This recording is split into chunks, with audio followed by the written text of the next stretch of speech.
Hello everyone, welcome to our channel diet and fitness junction Shahzad here. Friends, आज हम बात करने वाले हैं डिप्रेशन पर। प्लीज़ इस वीडियो को आप पूरा देखिएगा क्योंकि हो सकता है कि ये आपको किसी तरीके से हेल्प कर सके या आपको किसी और की हेल्प करने में मदद कर सके। तो शुरू करते हैं हम लोग इस वीडियो को। डिप्रेशन ये एक ऐसा वर्ड है जो आजकल बहुत ज़्यादा कॉमन हो चुका है, बहुत ज़्यादा सुनने में आ रहा है, लोग सुसाइड्स कर रहे हैं। और इसके पीछे वजह ये होती है कि लोग इसको शेयर नहीं करते हैं किसी दूसरे से। लोग साइकेट्रिस्ट के पास जाने से भी कतराते हैं। वो सोचते हैं कि अगर कोई साइकेट्रिस्ट के पास जाता है तो एक टैबू बना हुआ है इंडिया में कि अगर कोई साइकेट्रिस्ट के पास जा रहा है तो वो पागल है, या साइकेट्रिस्ट सिर्फ पागल लोगों का ही इलाज करता है। हालांकि डिप्रेशन की भी एक लिमिट होती है। जब वो ज़रूरत से ज़्यादा बढ़ जाता है तब तो डॉक्टर लेवल पर ही आपको ट्रीटमेंट लेना पड़ेगा। बट मैं बात कर रहा हूँ इनिशियल लेवल ऑफ डिप्रेशन की, जिसको कि जो सेल्फ ट्रीटेबल भी है। अगर आप थोड़े से प्रिकॉशंस लें और कुछ उसका ध्यान रखें तो आप उसको आसानी से खुद भी ट्रीट कर सकते हैं। तो आइए शुरू करते हैं। सबसे पहले हम बात करेंगे सिम्टम्स ऑफ डिप्रेशन। डिप्रेशन की पहचान कैसे की जाए कि किसी को डिप्रेशन है या हमें खुद डिप्रेशन है। तो मैं बता, डिप्रेशन में सबसे पहला जो सिम्टम है वो ये है परसिस्टेंट सैडनेस। हर वक्त एक इंसान सैड रहता है, हर वक्त उसे एक मायूसी दिखाई देती है, हमेशा उसका मूड ऑफ रहता है और मतलब उसे कुछ भी अच्छा नहीं लगता है। सैडनेस एक ऐसी होती है कि अगर मैं आपको बताऊं, जनरल सैडनेस और डिप्रेसिव सैडनेस में जो डिफरेंस है वो ये है कि जो जनरल सैडनेस होती है वो आपको कुछ गलत होने के बाद थोड़ी देर के लिए होती है। उसके बाद अगर आपका ध्यान बढ़ता है या कुछ और आप किसी चीज़ में एक्टिविटी में इन्वॉल्व होते हैं तो आप उसको भूल जाते हैं, फिर आप नॉर्मल हंसने लगते हैं। लेकिन डिप्रेसिव सैडनेस हर वक्त ही डिप्रेशन में रहता है, हमेशा सैड रहता है। उसके सामने कुछ भी अच्छा हो जाए उसके बावजूद भी वो कभी खुश नहीं हो पाता है। सेकंड इसमें रहता है loss of interest. Loss of interest, किसी भी इंसान का हर चीज़ में से इंटरेस्ट ख़त्म हो जाता है। उसे ऐसा लगता है कि जैसे कि आगे अब कुछ नहीं बचा है। ना तो उसका पढ़ाई में कभी ध्यान लगता है या उसकी जॉब में या किसी भी चीज़ में उसका ध्यान ही नहीं लगता है। वो हमेशा अपने आप को आइसोलेटेड रखने लगता है और किसी भी चीज़ में इंटरेस्टेड नज़र नहीं आता है। थर्ड पॉइंट है इसका गिल्ट। गिल्ट, उसे ऐसा लगता है कि उसके आसपास जो कुछ भी गलत हो रहा है वो सारा का सारा उसी की वजह से हो रहा है। दैट मीन्स वो सोचने लगता है कि वही एक वजह है हर कुछ चीज़ गलत होने की, जो भी उसके आसपास हो रहा है। इसके बाद आता है weakness. Weakness in the sense ऐसा रहता है कि उसको हर वक्त नींद आने लगती है, हर वक्त थका थका से इंसान लगने लगता है। ऑब्वियसली जब वो किसी एक्टिविटी में इन्वॉल्व नहीं होगा और हर वक्त सोचता रहेगा तो उसका इम्यून सिस्टम भी डाउन हो जाता है। उसकी वजह से उसे काफ़ी वीकनेस भी महसूस होने लगती है, हमेशा स्ट्रेस और हमेशा उसको नींद आने लगती है। इसी के साथ साथ एक पॉइंट और आगे आता है कि लैक ऑफ कॉन्सेंट्रेशन। उसका कॉन्सेंट्रेशन भी बहुत ज़्यादा कम हो जाता है क्योंकि जब वो एक पर्टिकुलर पॉइंट के बारे में या हर वक्त वो एक डिप्रेसिव सोच के साथ ही जीने लगता है कि उसे लगता है कि सब कुछ गलत हो रहा है, हमेशा सब बुरा हो रहा है, किसी चीज़ में इंटरेस्ट नहीं रहता। इसी वजह से जो उसका कंसंट्रेशन लेवल है वो बहुत ज़्यादा ख़राब हो जाता है। वो कंसंट्रेट नहीं कर पाता किसी चीज़ में।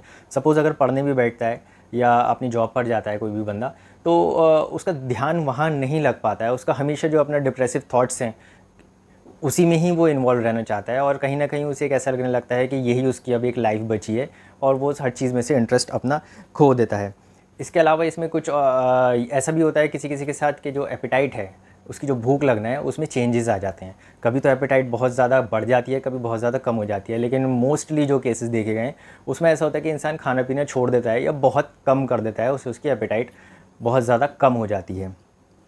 स्लीप डिसऑर्डर, स्लीप डिसऑर्डर में उसकी नींद बहुत कम हो जाती है। दो सिम्टम्स, अच्छा इसमें भी दो सिम्टम्स देखे गए हैं कि किसी किसी को तो डिप्रेशन में ऐसा होता है कि इंसान सो ही नहीं पाता है। रात में भी जब वो लेट रहा है तो उसको आधी रात हो जाती है सोचते सोचते और उसको नींद नहीं आती है। सुबह अलार्म लगा के सोता है और अलार्म बजने से पहले ही, काफ़ी पहले उसकी आँख खुल जाती है और फिर वो सो नहीं पाता है।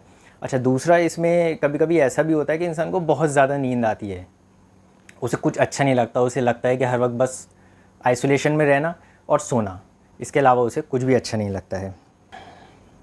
अगर ये डिप्रेसिव थॉट्स किसी इंसान को 2 हफ्ते से ज़्यादा, दैट मीन्स 15 दिन से ज़्यादा लगते हैं तो पॉसिबिलिटी है कि वो बंदा डिप्रेशन में है। अगर इससे कम है तो वो ऐसा होता है कि फॉर द टाइम बीइंग किसी ने कुछ हादसा हो चुका है या मेंटली या फिज़िकली कुछ भी हो सकता है, उसकी वजह से डिप्रेशन में है, बट वो टेम्प्रेरी होता है। लेकिन अगर 15 दिन से ज़्यादा एक्सटेंड कर जाता है, वो एक्सीड कर जाता है, तो दैट मीन्स श्योर शॉट उसको डिप्रेशन है। अच्छा, मैं इसमें एक एग्ज़ाम्पल बताता हूँ आपको डिप्रेसिव सोच का। आप हो सकता है कि कोई ना कोई उससे रिलेट भी कर पाए। सपोज़ एक बंदा जो डिप्रेस्ड है, उसे मालूम नहीं है कि वो डिप्रेस्ड है। अब जब वो रोड पर जा रहा है, सामने उसे उसका कोई फ्रेंड दिखाई देता है या बहुत करीबी को रिलेटिव दिखाई देता है और यहाँ जो डिप्रेस्ड बंदा है उसने उसको हाय या हेलो किया। रिटर्न में जो सामने वाला बंदा आ रहा है उसने उसको हाई या हेलो नहीं किया, मोस्ट प्रोबेबली उसने उसको देखा ही नहीं। अब यहाँ डिप्रेसिव जो थिंकिंग है वो शुरू होती है। वो सोचता है, उसे ऐसा लगने लगता है कि भाई इस बंदे ने, मैंने इसको विश किया, इसने मुझे रिटर्न विश नहीं किया, दैट मीन्स ये मुझे पसंद नहीं करता, सारी कमी मुझ में है। और ऐसा लगता है कि सारी की सारी परेशानियों की जड़ में हूँ, मैं यूज़लेस हूँ, इस तरीके के थॉट्स उसमें जनरेट होने लगते हैं किसी भी बंदे में। और बस ये इसी तरीके से एक विशियस सर्कल चलता है डिप्रेशन का, कि एक कोई बुरा थॉट आया और उसका रिज़ल्ट फिर डिप्रेसिव मेंटालिटी में डिप्रेसिव सोच, और उसी की वजह से वो सैड रहने लगता है। अच्छा, इससे हम लोग लड़ कैसे सकते हैं, जो इनिशियल स्टेज का डिप्रेशन है। तो मैं बताता हूँ कि आप डिप्रेशन को ओवरकम कैसे कर सकते हैं। 4 पॉइंट्स मैं आपको बताऊँगा, अगर आप कोई भी इसको फॉलो करे तो लेकिन जेन्युइनली, मतलब दिल से उसको फॉलो करना पड़ेगा, तो डिप्रेशन से अपने फ़ाइट कर सकता है। सबसे पहला जो पॉइंट है, जो सबसे ज़्यादा इंपॉर्टेंट है डिप्रेशन से लड़ने के लिए, वो है एक्सरसाइज। आपको एक्सरसाइज करना बहुत ज़्यादा ज़रूरी है। अच्छा, एक्सरसाइज बताते तो सब लोग हैं कि एक्सरसाइज डिप्रेशन के लिए बहुत ज़्यादा फ़ायदेमंद है, लेकिन क्यों फ़ायदेमंद है वो मैं आपको आज बताने वाला हूँ। देखिए, सबसे पहले तो जब हम लोग वर्कआउट करते हैं हमारा ब्लड सर्कुलेशन बढ़ता है। उससे सबसे ज़्यादा हेल्प ये होती है कि जो न्यूट्रिशन है, जो न्यूट्रिएंट्स हैं, हमारे ब्लड के न्यूट्रिएंट्स हैं, वो ब्रेन में जाते हैं और उससे ब्रेन एक्टिविटी अच्छी होती है, बेहतर होती है, और ब्रेन को हमारी जो ब्रेन हेल्थ है वो बेटर रहती है। सेकेंडली, जब हम वर्कआउट करते हैं तो वो वर्कआउट करना या एक्सरसाइज करना, मे बी आप किसी भी फिजिकल एक्टिविटी में इन्वॉल्व रहते हैं 45 मिनट्स टू 60 मिनट्स और 90 मिनट्स डेली, या एक दिन छोड़ के भी आप रह सकते हैं। ये वर्कआउट करना जो है आपके नए ब्रेन सेल्स को प्रमोट करता है, आपके ब्रेन में नए सेल्स जनरेट होते हैं, और ये दिमाग के लिए बहुत ज़्यादा फ़ायदेमंद है, एक पॉजिटिविटी भी लेकर आता है माइंड में। इसके बाद आता है, जब आप वर्कआउट करते हैं तो वर्कआउट करने के बाद काफ़ी ज़्यादा एंटी डिप्रेसेंट जो हार्मोन्स होते हैं वो बॉडी सेक्रेट करती है, और एक फीलिंग ऑफ रिलैक्सेशन या एंटी स्ट्रेस कह सकते हैं कि रिलैक्स होने लगता है इंसान, और डिप्रेशन को और स्ट्रेस को मैनेज करने के लिए वो बहुत ज़्यादा फ़ायदेमंद रहता है। आप वर्कआउट करते हैं, एक्सरसाइज करते हैं, तो आपकी बॉडी खुद एक अच्छी तरीके से अंदर से हील होना शुरू हो जाती है, आपकी इम्यूनिटी अच्छी हो जाती है, आपकी पर्सनैलिटी अच्छी हो जाती है, और इस सब की वजह से एक फील गुड फैक्टर आपकी बॉडी में जनरेट होता है, तो उससे आपको कॉन्फिडेंस भी आता है और डिप्रेशन फाइट करने में काफ़ी ज़्यादा हेल्प मिलती है। सेकेंड है ईट हेल्दी। ईट हेल्दी से मेरा मकसद है कि आप अपने खाने में हर चीज़ को शामिल करें जिसमें ज़्यादा से ज़्यादा एंटीऑक्सीडेंट हो, एंटीऑक्सीडेंट रिच फूड्स आप लें, और साथ में फाइटोन्यूट्रिएंट रिच फूड्स आप लीजिए। ये दोनों की दोनों चीज़ें जब साथ में मिलती हैं, एंटीऑक्सीडेंट और फाइटोन्यूट्रिएंट्स, ये दोनों मिलकर बॉडी में कुछ ऐसा रिएक्शन करती हैं कि आपका सेरोटोनिन नाम से एक हार्मोन सेक्रेट होता है, और सेरोटोनिन जो है वो आपके मूड को कंट्रोल करता है। वो इस चीज़ को कंट्रोल करता है कि आपका मूड सही रहे या गलत रहे या ख़राब रहे, जैसा भी।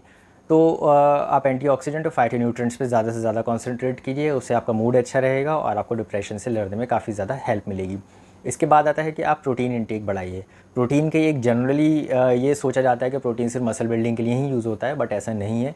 हमारी बॉडी में 20 तरीके के अलग अलग प्रोटीन्स होते हैं, अमीनो एसिड्स भी इनको कहते हैं, और इन प्रोटीन्स का जो काम होता है वो ये समझिए कि दिमाग को सिग्नल भेजने में, एक इन्फॉर्मेशन बॉडी से दूसरी जगह लेकर जाने के लिए, और जो हमारे वाइटल ऑर्गन्स होते हैं उन सब के ठीक प्रॉपर वर्किंग के लिए, मतलब ठीक तरीके से वर्किंग के लिए असेंशियल होते हैं।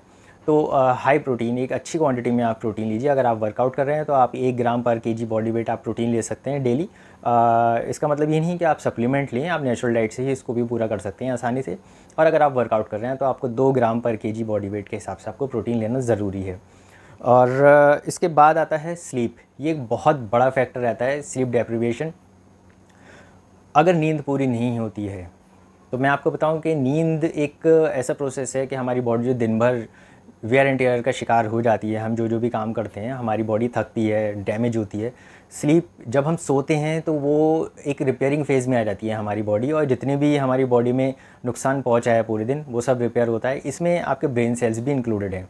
जो ब्रेन सेल्स का लॉस होता है वो सारे के सारे सोने से वापस रिकवर हो जाता है। तो एक अच्छी नींद लेना बहुत ज़्यादा ज़रूरी है। इसमें आपको अगर मैं कुछ टिप्स दूँ तो आप दिन में कभी भी मत सोइए, रात में आप जल्दी बेड पर जाने की कोशिश कीजिए।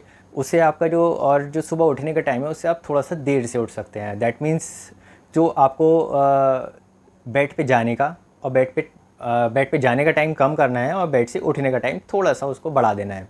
इससे ये होगा कि जब आपको बेड पर ज़्यादा टाइम मिलेगा तो आप थोड़ा सा ज़्यादा सोएंगे। और फाइनली जो सबसे ज़्यादा इंपॉर्टेंट पॉइंट है वो मैं आज बताना चाहता हूँ आपको। Social media, limit the use of social media. Social media में ऐसा होता है कि जब इंसान यूज़ करना शुरू करता है तो वो एक तरीके से एक अपनी अलग दुनिया में आ जाता है, वो एक आइसोलेट हो जाता है। रूम में अगर 10 लोग भी बैठे हुए हैं, वो अपने थॉट्स किसी से शेयर नहीं करता, कुछ नहीं करता, सिर्फ मोबाइल लिया उसने और वो बैठा हुआ है। ये इतना ज़्यादा नुकसान पहुंचा रही है आज की जनरेशन को या मोबाइल यूज़ करने वाले को कि सोशल मीडिया एक वर्चुअल वर्ल्ड है, वो कभी भी आपके रियल वर्ल्ड की जगह नहीं ले सकती है। जो आपके रियल फ्रेंड्स हैं, जो आपके रियल फैमिली मेम्बर्स हैं, आप उन लोगों से बात कीजिए। तो अपना जो सोशल मीडिया पे बिताने वाला वक्त है वो आप कम कीजिए और उस वक्त को आप अपने घर पे, अपने फ्रेंड्स को और इन लोगों को दीजिए जो वाकई में आपके सामने हैं।